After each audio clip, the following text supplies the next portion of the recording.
Alors, ce qui s'est passé, c'est qu'on a appelé là maintenant une conférence de presse pour parler du mot des marins sénégalais.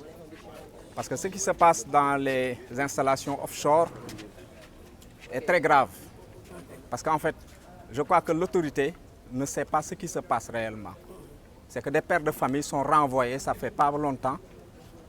Ils ont eu des contrats en bonne et due forme à durée indéterminée.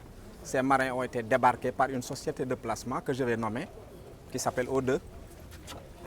Alors, et que en fait, ils les avaient remis à une société de placement qui s'appelle RMO et ces marins ont été débarqués. Ça ne fait pas une année. Alors que tous ces marins-là qui ont des documents en bonne et due forme reconnus par l'autorité maritime qui s'appelle ANAM, ces marins-là, ils ont des contrats à durée indéterminée et le contrat est enregistré sur l'armement qui s'appelle Black Rhino, qui se trouve à Sangomar.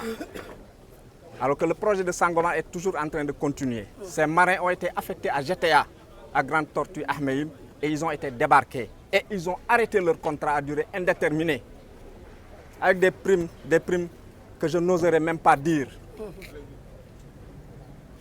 Alors, ce qui se passe, c'est que cette société qui avait embarqué les marins à GTA, qui s'appelle O2, que je connais très bien, cette société a pris pour le projet qui se trouve à Sangomar et dans le pavillon qui s'appelle Black Hawk des Philippins pour remplacer des marins sénégalais.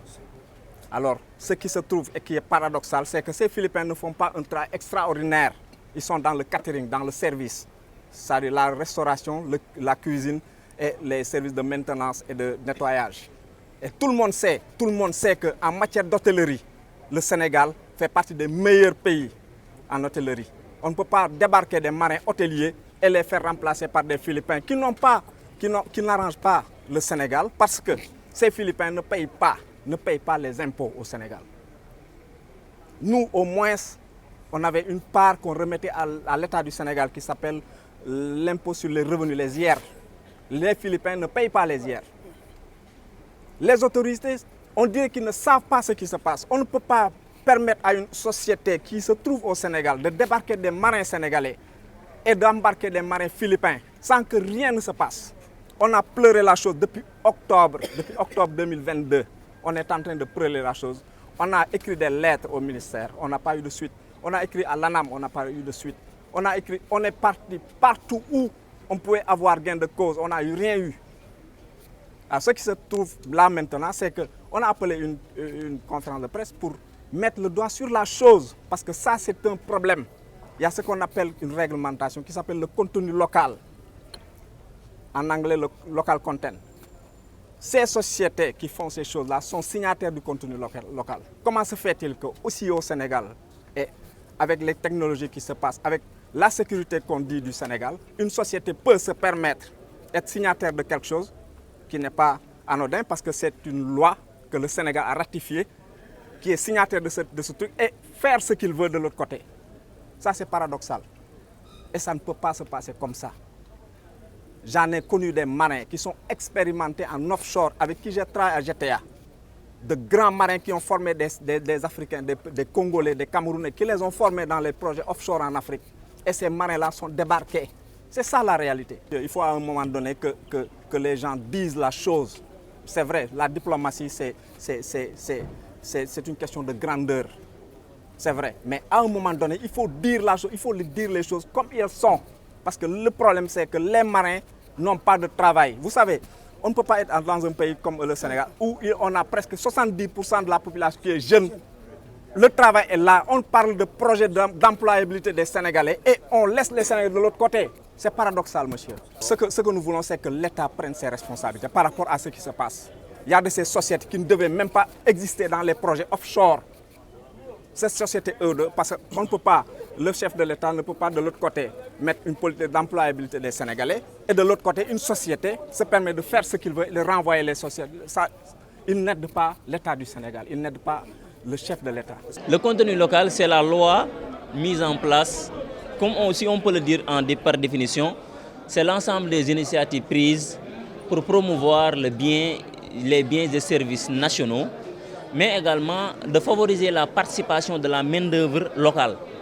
dans toute la chaîne d'activité pétrolière et gazière. C'est ça le contenu local, ça ne sort pas de ça. Maintenant, ce qu'on attend de ce contenu local, que ce soit appliqué dans toute sa rigueur, et que les quotas que les Sénégalais doivent avoir dans cette chaîne-là d'exploitation pétrolière gazière soient significatifs. Parce qu'ils ne peuvent pas venir dans nos eaux territoriales avec les ressources naturelles qui nous appartiennent et nous disent que vous allez vous limiter à ça ou ça. Non, on doit pleinement intervenir. Parce que l'argent là que nous gagnons, nous, on va remettre ça dans la société. C'est la société qui gagne et ça profite à nos familles, à beaucoup de personnes. Donc ils doivent nous respecter nos revendications. C'est-à-dire les marins sénégalais soient embarqués à 70% sur ces navires-là qui œuvrent dans nos eaux-là, dans l'exploitation pétrolière gazière. Mais également les navires qui battent pavillon étranger également, qui reconnaissent nos titres. Et ça devait faire partie des négociations en amont. Malheureusement, ça n'a pas été fait, ça les a échappés ou bien peut-être ils n'en savaient pas grand-chose. D'où ce que je disais tantôt, ils doivent nous impliquer dans les instances de prise de décision pour poser des politiques efficaces qui vont militer en faveur de tous les gens de mer. Donc ce contenu local-là doit être renforcé. On a parlé là où on devait le faire, on a dit ce qu'il fallait dire. Nous avons tout le temps soumis à ces autorités-là nos attentes par rapport aux politiques à mener dans ce secteur. Seulement, comme le dit la douane tantôt, l'État doit se dessaisir de ces pressions-là et prendre ses responsabilités. Parce que seul le président de la République peut statuer efficacement sur ce problème-là, parce que c'est lui le président de tout le monde. Même s'il y a des ministères qui veulent s'accaparer, s'ingérer dans les affaires des autres, mais s'il y a par exemple des revendications